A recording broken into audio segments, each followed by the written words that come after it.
자, 최강 멘탈을 우리가 유지하기 위해서 우리가 유용하게 지금 당장 사용할 수 있는 방법이 바로 호흡법입니다.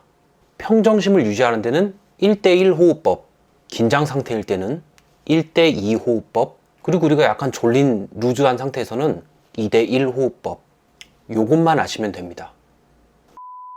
방문해 주셔서 감사합니다. 사실 그 세상 모든 일이 있잖아요. 이게 다 멘탈 싸움입니다. 멘탈 싸움. 어떤 상황에서든 이 멘탈이 흔들리면 되던 일도 잘 안 되잖아요. 우리가 뭐 시험을 볼 때도, 아니면 발표를 할 때도, 아니면 우리가 사업을 해서 예기치 못한 상황에 닥칠 때도요. 위기의 순간에서 이 멘탈을 잘 잡아야 모든 일들이 다 술술 풀리는 거죠. 멘탈을 잘 잡는다는 거는 기본적으로 이 평정심을 유지한다는 걸 의미하고, 더 나아가서 몰입 상태, 그러니까 우리의 초집중 상태를 만들 수 있는 전제 조건이 됩니다. 멘탈이라는 거는 우리의 그 정신 건강과 관련이 있잖아요. 예전에는 이 정신 건강이 약간 흔들린다 이러면은 약물 치료를 주로 했대요. 근데 요 근래 들어서는 약물 치료보다는 명상 치료를 활용하는 의료기관들이 더 많이 늘어났다고 합니다. 그 배경에는 fMRI 같은 이 뇌 이미지 기술이 명상 치료가 효과가 있음을 증명했기 때문이라고 합니다.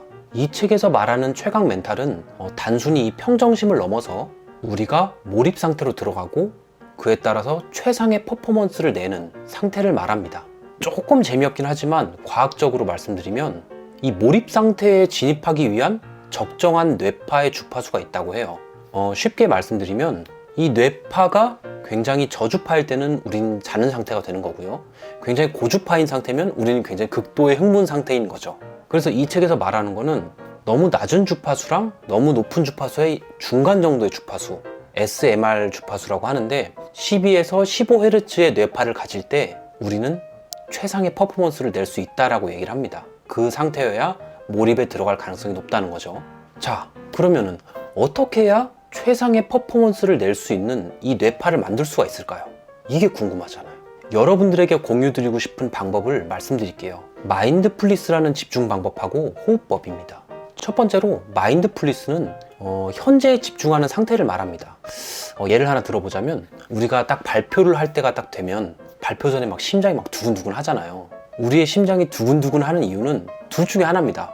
과거에 우리가 발표를 해서 망했던 그런 기억이 있던가, 아니면 발표가 망할 경우를 생각했을 때 그 미래에 대한 두려움 때문인 거죠. 그러니까 과거 혹은 미래에 대한 두려움 때문에 우리의 가슴이 막 두근두근 하는 거죠. 그 말인즉슨 뭐냐면 현재에 집중하면 그런 두려움이 없어진다는 겁니다. 그러니까 마인드풀리스는 현재에 집중하게 만드는 훈련법인 거죠. 그럼 이걸 어떻게 하느냐? 방법은 좀 쉬운 방법을 말씀드릴게요. 숨을 들이마시면서 오른손을 들고 이 상태에서 5번 자유호흡을 합니다. 근데 이 호흡을 할 때 이 팔에 내 온 정신을 집중하는 거예요. 이 팔에 혈액이 어떻게 흘러가고 근육이 어떻게 움직이고 이런 것들을 내가 계속 인식하면서 호흡을 하는 거죠. 5번 호흡을 하고 6번째에 이렇게 팔을 내리는 겁니다.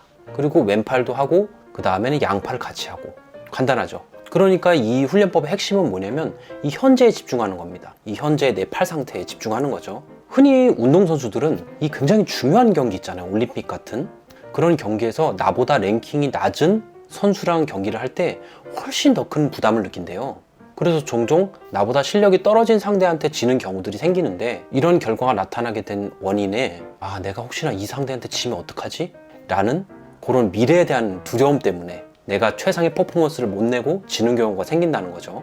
오히려 나보다 강한 상대를 만나면 그런 걱정이 없잖아요. 그래서 오히려 더 현재 상태에 집중을 하고 그래서 이기는 경우가 생긴다고 합니다. 그러니까 중요한 거는 현재에 집중하는 상태를 유지하게 만드는 것, 이게 중요한 거죠. 자, 두 번째 방법은 호흡법입니다. 이 두 번째 방법이 굉장히 쉽고 간편하고 그리고 유용합니다. 흔히 우리가 긴장 상태에 돌입하면 야, 심호흡해 막 이러잖아요. 이 호흡법이라는 거는 자율신경계랑 관련이 있다고 합니다. 자율신경계는 교감신경하고 부교감신경으로 나눠져 있고요. 교감신경은 긴장하고 관련이 있고 숨을 들이쉬는 것과 관련이 있다고 합니다. 반대로 부교감신경은 이완 모드랑 관련이 있고 숨을 내쉴 때랑 관련이 있다고 합니다. 자, 그럼 평정심을 유지하게 하는 가장 좋은 호흡법이 뭐냐? 이 과학적으로 밝혀진 가장 좋은 호흡법은 5초 동안 들이쉬고 5초 동안 내쉬는 호흡법이라고 합니다. 같은 밸런스로 숨을 들이쉬고 숨을 내쉬어야지 자율신경계의 균형이 잡히고요. 이 5초라는 숫자가 중요하다고 합니다. 한 번 들이쉬고 내쉴 때 그럼 10초가 되는 거잖아요. 이 10초가 가장 황금의 시간이라는 거죠. 그럼 우리가 긴장 상태일 때는 어떻게 해야 되느냐? 그냥 마냥 심호흡을 하는 게 아니라 4초 동안 들이쉬고 8초 동안 내쉬는 게 가장 좋다고 합니다.